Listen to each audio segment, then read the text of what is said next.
पिछले भाग में आपने देखा कि 14 बरस की कम्मो ब्याह करके 19 बरस की विष्णु के घर आ गई है, लेकिन ब्याह के लगभग 13 बरस बीतने के बाद भी कम्मो की गोद अभी तक सूनी थी। इतने साल बाद अचानक पता चलता है कि कम्मो मां बनने वाली है, लेकिन उसकी प्रेगनेंसी में बहुत जटिलताएं हैं।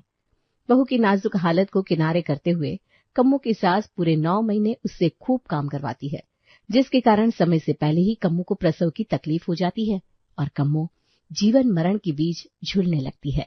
अब आगे। दीवार का सहारा लिए विष्णु फूट फूट कर रो रहा था। पिछले 17 घंटे का तनाव, चिंता और तकलीफ आंसुओं के रास्ते बांध तोड़कर बह रही थी। मन का गुब्बार शांत हुआ तो एक एक करके ब्याह से लेकर आज तक के सारे लम्हे आंखों के आगे तैरने लगे। वो 14 बरस की रुई के फाहे सी कोमल कम्मो गुलाबी रंग के राजस्थानी पारंपरिक जोड़े में सजी, झीनी सी चुनर से दिखता उसका सम्मोहक रूप जैसे पूर्णमासी की चांद की छिटकी चांदनी। कैसे भुला सकता था विष्णु उसके मेहंदी से सजे पैरों का पहली बार आंगन में प्रवेश, उसकी पायल के छन छन, उसकी चूड़ियों से भरे हाथ, चौथ और गणगौर पर उसका दुल्हन की तरह श्रृंगार और हर बार शहर जाते समय नई चुनर का मनोहार। जिसने आज तक उसकी लंबी उम्र के लिए इतने व्रत तप किए, आज उसी पत्नी को इस हाल में देखकर भी वो कुछ नहीं कर पा रहा था। ऐसे हार न मानती छोरी, बस ऊपर वाले का नाम लेके थोड़ी और कोशिश कर, थोड़ा धीरज धर छोरी। और अचानक दाइमा खुशी से चिल्ला उठी, बस बस सुन ली तेरी राम जी ने, शाबाश छोरी शाबाश। कमरे से नन्हे शिशु के रोने की आवाज सुनाई पड़ी तो विष्णु बावरा सा होकर कमरे की ओर दौड़ पड़ा। बधाई हो, तुझे घनी बधाई हो छोरा, लड़की हुई है, साक्षात लक्ष्मी का रूप।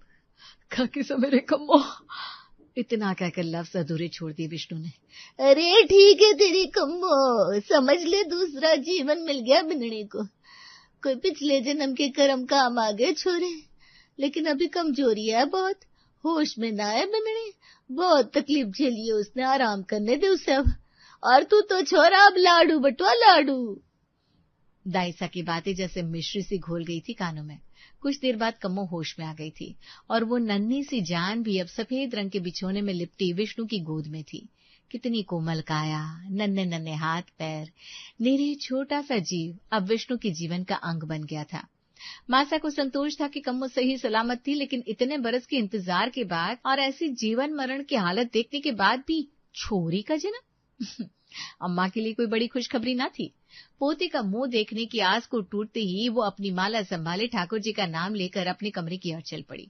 खैर, अम्मा की ये प्रतिक्रिया विष्णु के लिए अनपेक्षित नहीं थी, इसलिए उसने अम्मा को जाने दिया और बात को तूल नहीं दिया। कमरे में अब बस कम्मो, विष्णु और उनकी बेटी थे। विष्णु ने प्रेम से कम्मो के हाथ पर हाथ रखा। तू ठीक तो है ना? थोड़ा वक्त लगेगा, लेकिन देखना अपने लाडो खातिर झट उठ कर खड़ी हो जाऊंगी। अब चिंता ना करो। के नाम सोचा जी आपने? खुश तो हो ना? अरे खुश क्यों ना होगा पगली, मैंने तो जैसे सारे जमाने की दौलत मिल गई, ऐसी बात न लायो कभी अपने दिल में। और नाम तो तू ही राखेगी छोरी का, सबसे पहला हक तेरा है। अब तू सोच ले कोई चोखा सा नाम। गहना राखूंगी अपनी छोरी का नाम।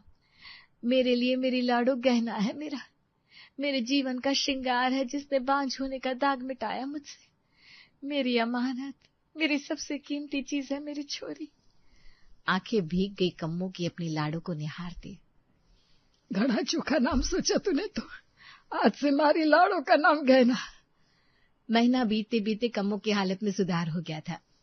40 दिन पर बेटी का नामकरण संस्कार करना निश्चित हुआ। विष्णु ने पूरे गांव को निमंत्रण देने का विचार बनाया तो मासा बिगड़ने लगी।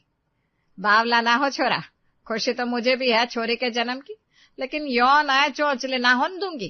अब बिनने की कोख खुल गई है, 1-2 साल में छोरा होवेगा तो 7 गांव चिमाऊंगी, लेकिन छोरे के जन्म पे दावत ना होवे करा।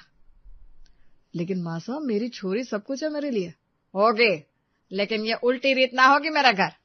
ज्यादा करे तो इसके माँ के खबर करा दे, आ जावेंगे इसके घर आले, रौनक हो जाएगी, तेरी बिन्नणी भी खुश हो जाएगी। आगे कुछ भी बोलने से कम्मो ने गर्दन हिलाकर मना कर दिया। विष्णु के शब्द गले में घुट कर रह गए। ठीक ही तो कह रही है मासा, जगह साई होगी, सारा गांव हंसेगा कि चंदा छोरी के जन्म पे दावत देती घूम रही है अपने कमरे में। सुनो जी, आप तो बस मेरे माँ की खबर करा दो। घना बखत हो गया माँ बापू को देखे, वो भी आपके न्योते के इंतजार में बैठे होंगे। आप ही बताओ, छोरी के 12 बरस बाद बालक हो तो कौन सी माँ न मिलना चाहेगी अपनी बेटी दामाद को। बिना बुलाए छोरी के सासरे तो ना आ सके हैं। जब मासा ने खुद ही कह दिया तो अब देर ना करो। ठीक है, जैसी तेरी मर्जी। तू तैयारी कर ले। गहना के नामकरण पर वही मेरा मनपसंद गुलाबी घाघरा चुनरी पहनियो और गहना के लिए खूब चोखा सा घाघरा सिला लेना। 40वें दिन सवेरे ही दरवाजे पर दस्तक हुई। दरवाजा खुला तो सामने अपने माँ बापू को देखकर छटपटा उठी कम्मो। माँ! गले लगकर दोनों माँ बेटी पहले जी भर कर रोई, फिर कम्मो के सिर पर हाथ फेरकर सुजाता ने कहा, कैसी है रे मेरी छोटी सी लाडो? ठीक हूँ माँ, अब तू आ गई, खूब अच्छी हो जाऊंगी। घर गृहस्थी में पीस कर कैसा चेहरा मुरझा गया है। चल अब मैं आ गई हूँ, खूब सेवा करूंगी, जी भर कर लाड लड़ाऊंगी, अपने हाथ से पकाकर दूध मेवा खिलाऊंगी, खूब चोखी हो जाएगी मेरी छोरी। अरे सारी रामायण यहीं पूछ लेगी या अंदर भी चलेगी? अरे मैं तो भूल ही गई, अंदर आओ बापू। नामकरण संस्कार के बाद बापू तो लौट गए, लेकिन सुजाता कुछ दिन को बेटी के पास ही ठहर गई। सुजाता के आने से कम्मो का काम काफी हल्का हो गया था। वो गहना को नहला धुला देती, घर के कामकाज में भी मदद कर देती थी। अम्मा भी जब से समदन आई थी, कम्मो के काम में मीन में कम ही निकालती थी। कुल मिलाकर घर में सुख शांति थी। दिन बड़े सुकून से बीत रहे थे। न जाने उस रोज सूरज कौन दिशा से निकला था कि धीरज की माँ मासी साहब बिना किसी संदेश के पधार गई। जब से धीरज और विष्णु की कहा सुनी हुई थी, दोनों बहनों ने एक दूसरे का मुंह ना देखा था। मासा तो पहले ही उसे नशे में हुई कहा सुनी समझकर भुला चुकी थी, लेकिन मासी साहब ने उस बात को अपने घर की इज्जत से जोड़ लिया था। अरे मासी साहब, खम्मा गणी। खम्मा गणी, जीजी कहाँ है? अपने कमरे में होंगी। कम्मो की बात सुनकर वो सीधा मासा के कमरे में पहुंच गई। कुछ देर बाद मासा ने कम्मो को आवाज लगाई, बिंदड़ी, चाय पानी लगा दे मासी के लिए, और खाने में कुछ चोखा सा बना लियो। जी मासा, अभी लाऊं हूँ, बन ही रही है चाय। कमरे के अंदर से दोनों बहनों की बात करने की आवाजें कम्मो के साथ साथ सुजाता के कानों में भी पहुंच रही थी। बड़ी बहन होने का खूब फर्ज निभाया तूने दीसा। मेरे छोरे को तेरे विष्णु ने पीटा और आधी रात गए घर से बाहर कर दिया। इस कल की आई बिंदड़ी के लिए यही मेहमान नवाजी होवे अब इस घर में, या अब विष्णु लुगाई का गुलाम हो गया और तूने बहू की चाकरी कर रखी है जो दो बोल न फूटे तेरे मुंह से। मेरे धीरज की गिरेबान पकड़कर बाहर किया था ना, मैं भी आज हिसाब करने आई हूँ तेरा। मासी आज पूरी तैयारी से आई थी। देख रामरती, तुझे पता है ना उस रात हुआ क्या था। मेरी पूरी बात सुन। मैंने कुछ न सुनना दीसा। तेरी उस कुलक्षणी बहू ने जरूर कोई टोना टोटका कर रखा है जो दोनों माँ बेटा बावले हुए घूम रहे हो उसके लिए। कहा तो करमजली बांझ के 12 बरस कोख खाली रही, कहा अब छोरी पैदा करके छाती फुलाए घूम रही है। अरे जो सारी दुनिया बोले है मेरे छोरे ने बोल दिया तो क्या पाप कर दिया? मेरी बात लिख कर रख लो, पाप तो यो छोरी गहना है और जने किसका पाप है। सुजाता के कानों में सारी बात पड़ी तो जैसे दिमाग ही सुन्न हो गया एक पल को। छी, इतनी गंदी बात अब और सुनना बर्दाश्त से बाहर हो रहा है। कम्मो की आंखों से तो कितनी देर से आंसू बह रहे थे। मुंह में पल्लू ठूसे वो अपनी सिसकियां थामे बस चुपचाप आंसू बहा रही थी। मेरी छोरी के बारे में ये सब अनाप शराब क्या बक रही हैं आप? और समदन साहब चुप लगाए सुन रही है, जब मेरे सामने मेरी छोरी को खून के आंसू रुला रहे हैं आप लोग। न जाने इतने सालों में के कुछ ना झेला होगा उसने। मेरी गऊ जैसी छोरी कभी चो भी ना करी उसने, कभी ना बताए यहाँ के झेल रही है, के नरक दिखा रहे आप लोग उसने। सुजाता बोलती जा रही थी। माँ चुप हो जा, मना कोई तकलीफ ना है इस घर में, भूल जा सब। माँ की आवाज सुन कम्मो पल्लू संभाले दौड़ती आई और माँ को वहां से ले जाने की कोशिश करने लगी।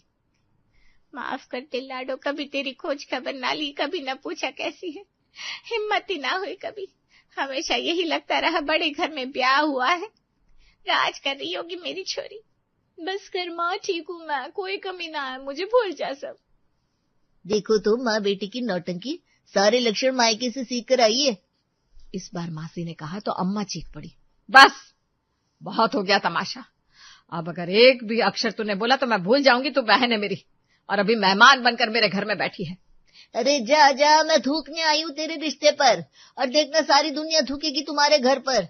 ये त्रिया चरित्र है ना तुम्हारी इज्जत उतारने को, तू कभी खुश ना रहेगी दीसा। 2 बार अपमान हुआ है मेरा इस दहलीज पर, मेरी हाय लगेगी तुम्हें। मासी सा तो चली गई, लेकिन अपने पीछे न जाने क्या मनहूसियत छोड़ गई थी कि कितने ही दिन मासा अपने कमरे से बाहर ही नहीं निकली।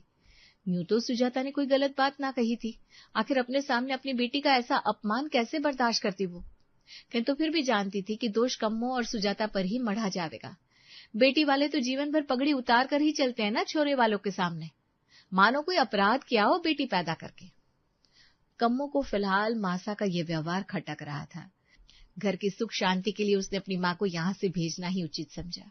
दूसरी ओर विष्णु पिछले 1 हफ्ते से शहर से लौट आना था। घर में कम्मो और मासा बचे थे। मासा तो जैसे होकर भी ना थी। पूरे दिन बिननी बिननी करके उसे नाच नचाने वाली मासा के मुंह से बोल सुनने को कम्मो बेचैन हुई जा रही थी। खाना चाय सब समय समय पर कम्मो मासा के कमरे में पहुंचा रही थी। कुछ और चाहिए मासा? अम्मा ने हर बार की तरह बिना बोले हाथ हिलाकर मना कर दिया और फिर अपनी माला लेकर बैठ गई। 8 दिन बाद जब विष्णु लौटा तो अपने बेटे को देख मासा के मुंह से 2 बोल फूटे। आ गया छोरा, घने दिन लगा दिए इस बार। हाँ मासा, काम था तो रुकना पड़ा। तो ठीक तो है? ठीक हूँ छोरा, मने क्या होवेगा। कम्मो को थोड़ा सुकून मिला था कि मासा ने कम से कम मौन व्रत तो तोड़ा। मासा का व्यवहार पहले से कुछ बदला बदला सा रहने लगा था। विष्णु को शहर से लौटे कई दिन बीत गए थे। अब मासा की चुप्पी विष्णु को भी महसूस होने लगी थी। कम्मो क्या बात है, मासा आजकल बड़ी चुप लगाए रहती है, न गहना पर उनका ध्यान है न घर पर। कोई बात हुई है क्या? और तेरी माँ भी ऐसे अचानक लौट गई, मुझसे कुछ बात छुपा रहा है क्या? कम्मो को चुप देखकर विष्णु ने जोर डालकर कहा। अरे कुछ बोलेगी, बात क्या है, क्या बात छुपा रही है? क्या बोलती वो तो उस दिन भी ना बोल पाई थी जब धीरज ने उस पर दाग लगाने की पटकथा लिखी थी। बात बस उतनी सी न थी जितनी मासा और विष्णु को नजर आ रही थी। धीरज के कम्मो के घर आने वाले दिन। विष्णु के शहर जाने के बाद जब बहन का बेटा धीरज घर आया तो मासा लाड लड़ाते न थक रही थी उस पर। जैसे मेरा विष्णु वैसा ही धीरज, ध्यान रखियो बिन्नणी, इसका कोई शिकायत ना चाहिए। मासा इतनी निश्चिंत थी कि एक पल को ना सोचा घर में जवान बिन्नणी है, पराया मर्द यूं अधिकार से इतने दिन तक घर में रह रहा है, कोई ऊंच नीच अच्छा बुरा न सोचा था मासा ने। और उसी अधिकार का एक दिन गलत फायदा उठाया धीरज ने।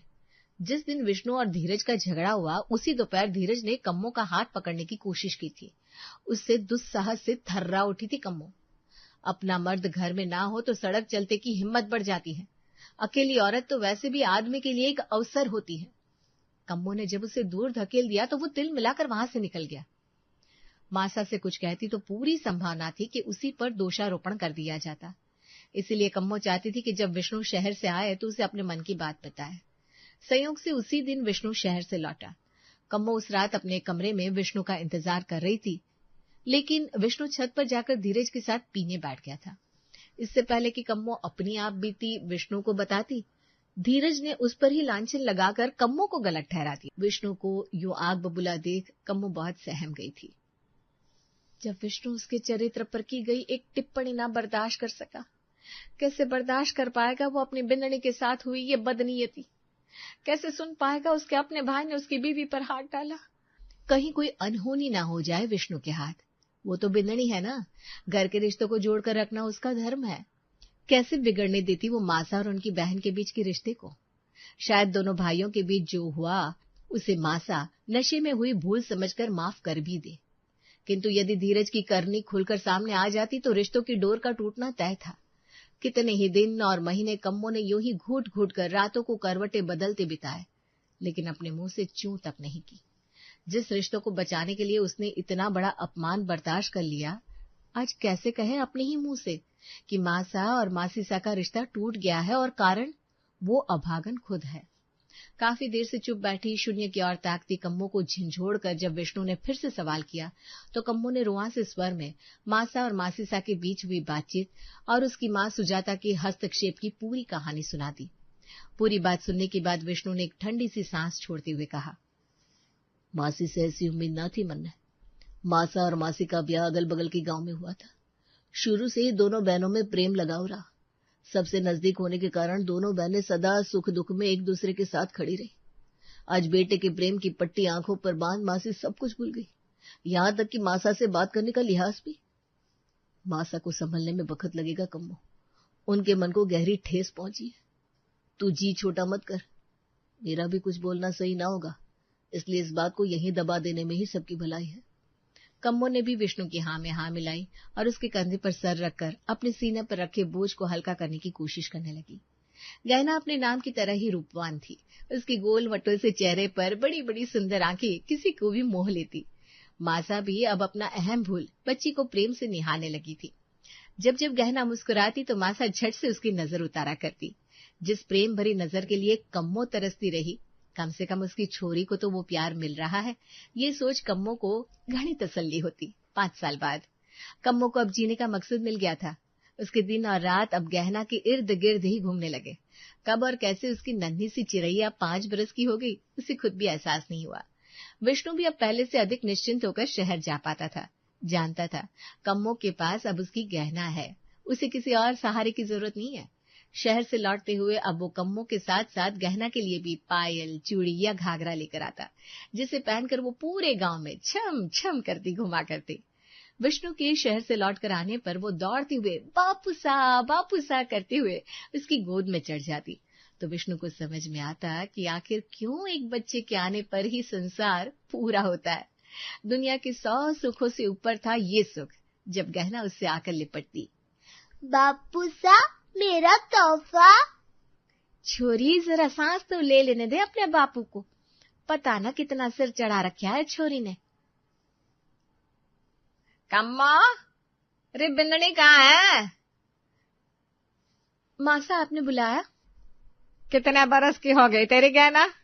6 बरस की हो जाएगी अगले महीने। और तेरे ब्याह को कितने बरस हुए? जी मासा, वो 18 बरस। तेरे साथ ब्याही बिंदनिया सास बन गई, अब और कितना इंतजार करावेगी मन्ने? अरे मैं बोलूं इस जन्म में पोते का मुंह देखने को मिलेगा कि ना? 12 बरस में जाके तो तेरी कोख हरी हुई, उस पर भी छोरी जन दी। मेरी छोरी ने ना तासो मासा, जो मेरे नसीब में था मिल गया, और मेरा जोर तो था ना कि छोरा जन देती। पहली बार मासा को पलट कर जवाब दिया कम्मो ने। तेरे बस में तो कुछ ना है, और अब मेरे भी बस में कहा है। अपने छोरे को दूसरी बिंदनी तो ले आती जो उस दिन तो।